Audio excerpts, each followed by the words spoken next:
सच्चिदानन्दरूपाय विश्वोपत्यादिहेतवे तापत्रय विनाशाय श्रीकृष्णाय वयं नमः। पुष्टिमार्गीय सर्वज्ञ करुणारसपूरित श्रेष्ठ फलप्रदाता च तस्मै श्री गुरुवे नमः। जय श्री कृष्ण। राधे राधे प्रियजनों, दास का प्रणाम स्वीकार करें। आज की कथा यह दास आपके सामने जो लेकर आया है, यह एक ऐसे प्रेत की है जो ठाकुर जी के समक्ष रखा हुआ भोग स्वयं खा जाता और दास को लगता कि ठाकुर जी भोग अंगीकार करते हैं। यह कथा प्रारंभ करने से पहले दास आपसे विनती करना चाहेगा कि यदि आपने हमारे चैनल को सब्सक्राइब नहीं किया है तो चैनल को सब्सक्राइब कर लीजिए, बेल आइकन बटन को दबा दीजिए, हो सके उतना शेयर करिए, लाइक भी करिए और कमेंट में सिर्फ राधे राधे अवश्य लिखिए। तो आज की जो कथा हम आपके सामने शुरू करने वाले हैं वह श्रीमद् वल्लभाचार्य जी के अनन्य दास, जिनका काम और नाम दोनों ही परम सुंदर, इनका नाम भी सुंदर दास, जो श्रीनाथ जी के पास के गांव यानी श्री जगन्नाथपुरी से 10 कोस दूर एक गांव में रहते थे, उनकी कथा। राधे। तो शुरू करते हैं आज की कथा सुंदर दास के नाम पे। सुंदर दास जी जहां रहते थे वहां कृष्ण चैतन्य दास जी के एक सेवक माधव दास करके भी रहते थे। इन दोनों में परम स्नेह था, दोनों ही परम स्नेही मित्र थे।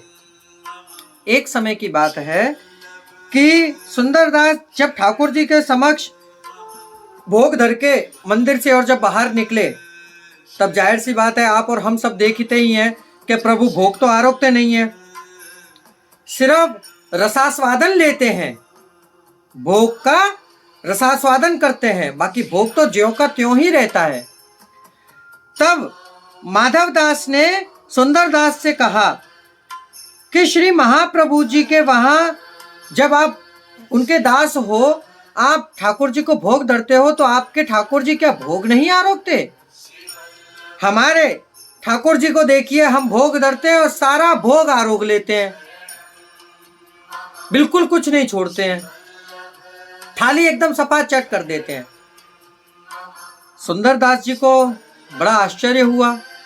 सुंदर दास जी ये बात का प्रश्न लेकर श्रीमद् वल्लभाचार्य जी के पास पधारे और वल्लभाचार्य जी से अनन्य भाव से आत्मनिवेदन करके विनती करी कि नाथ, माधव दास ने हमसे ये कहा कि वह अपने ठाकुर जी को जब भोग धरते हैं तब भोग संपूर्ण खत्म हो जाता है, इसका कारण क्या? महाप्रभु जी तो अंतर्यामी हैं, वह समझ गए कि क्या है। उन्होंने अड़ेल से जब वह वहां पधारे जगन्नाथ जी, तब माधव दास जी के यहाँ एक दिन का उतारा किया और माधव दास जी से कहा कि आज तुम अपने ठाकुर जी को भोग धर के आओ। वह जब अपने ठाकुर जी को भोग धरने के लिए गए, तब माधव दास जी भोग धर के मंदिर से बाहर निकले तो महाप्रभु जी ने कमाड़ बंद करके और वहीं बाहर मंदिर के द्वार पर विराजित हो गए, बैठ गए। अब जब बैठे तो वहां पर एक प्रेत आया और वह प्रेत श्रीमद् वल्लभाचार्य जी जब द्वार पर बैठे हो तो कैसे उसकी क्षमता हो कि अंदर जा सके? वल्लभाचार्य जी ने उसे अंदर नहीं जाने दिया। अब वह प्रेत बोला कि प्रभु, आज मुझे आप अंदर नहीं जाने दोगे तो आज तो मैं भूखा रह जाऊंगा, क्योंकि रोज तो मैं भोग खा लेता हूं ठाकुर जी के सामने धरा। वल्लभाचार्य जी ने कहा कि आज से तुम भोग नहीं लोगे, तुम्हारा जहां स्थान है तुम वहां चले जाओ। वह प्रेत श्रीमद् वल्लभाचार्य जी के दर्शन करके पहले तो कृतार्थ हुआ, जो उस प्रेत योनि से मुक्त हुआ और जहां जाना था उस धाम को पधार गया। अब श्रीमद वल्लभाचार्य जी ने माधव दास को बुलाया कि माधव दास यहाँ आओ। माधव दास जी गए कि जाओ कमाड़ खोलो और अपने ठाकुर जी का भोग सराओ। जैसे ही कमाड़ खोला तो भोग ज्यों का त्यों ही सामने ठाकुर जी के रखा था। माधव दास जी को बड़ा आश्चर्य हुआ कि ये कैसे। माधव दास जी ने बड़ी अपील की कि कैसे ये सब चीज। तब वल्लभाचार्य जी ने उनको कुछ नहीं बताया, ना ही ये बात वल्लभाचार्य जी ने सुंदर दास को बताई। अब एक समय माधव दास को स्वप्न में दर्शन दिए उन्हीं के ठाकुर जी ने और उनसे कही कि तूने आज तक मुझे भोग नहीं धरा और तूने आज भोग। सर्वप्रथम तो तूने एक अपराध किया कि श्रीमद वल्लभाचार्य जी का अपमान किया। वल्लभाचार्य जी कोई और नहीं बल्कि मेरा ही सर्वस्व है। माधव दास जी ने विनती करी कि मुझसे बहुत बड़ा अपराध हुआ, प्रभु मुझे क्षमा कर दीजिए। ये स्वप्न में दर्शन देकर ठाकुर जी ने कही। तब ठाकुर जी ने उनसे कही कि आज तक जो भोग तू मुझे धरता था वह तो एक प्रेत आकर आरोग जाता, प्रेत आकर खा जाता था।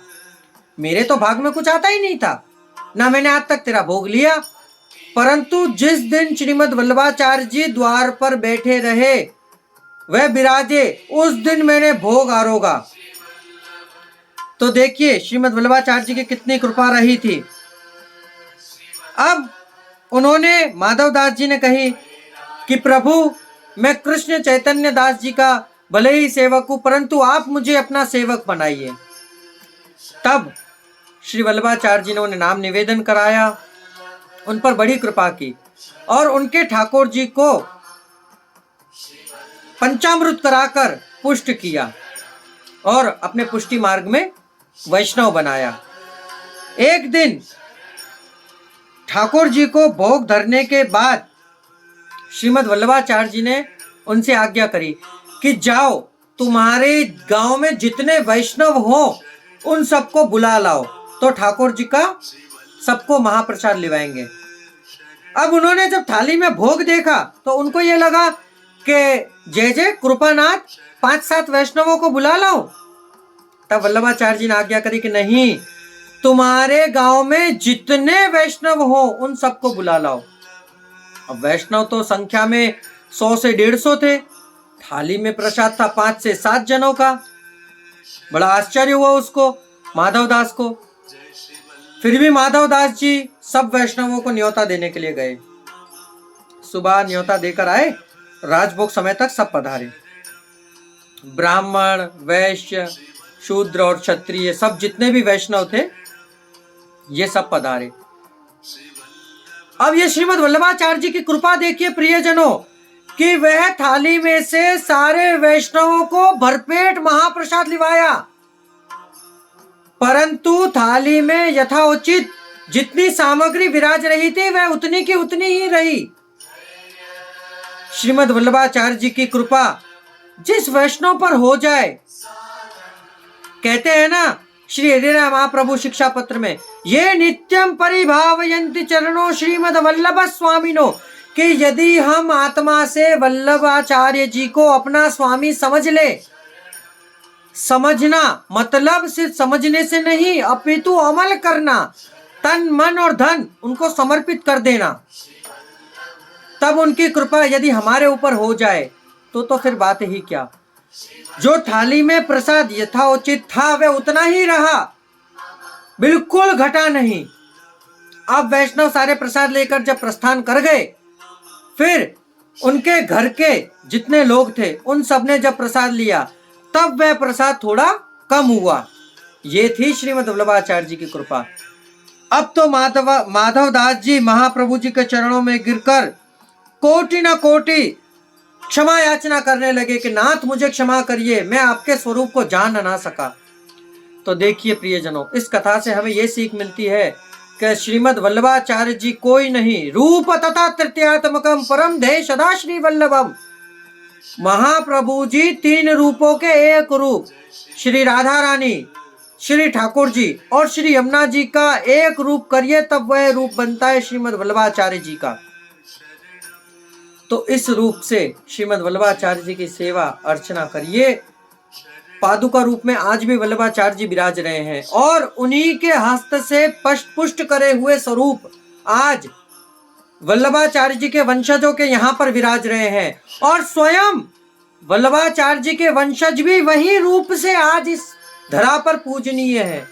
तो जहां भी वल्लभ कुल के बालक पधारे, सर्वप्रथम उनके चरणारविंद, आज हमने कई लोगों को देखा है कि चरणारविंद यूं स्पर्श करते हैं, नहीं, वल्लभाचार्य जी के चरण स्पर्श यूं, उनके श्री चरण कितने कोमल होते हैं, यूं इस तरह से, ऐसे। फिर मस्तक पर जिससे हमारी मति सुधरे, चक्षुओं पर जिससे हम जो भी देखे वह सुंदर देखे, कंठ पर कि हमारे मुख से जो भी निकले वह सुंदर वाणी निकले, कान कर्णावती पर और हृदय पर। हृदय पर इसलिए कि हमारे हृदय में विराजमान प्रभु की अंकित जो मूर्ति है वह ऐसे ही रहे। तो प्रियजनों, ये थी सुंदरदास वैष्णव की कथा।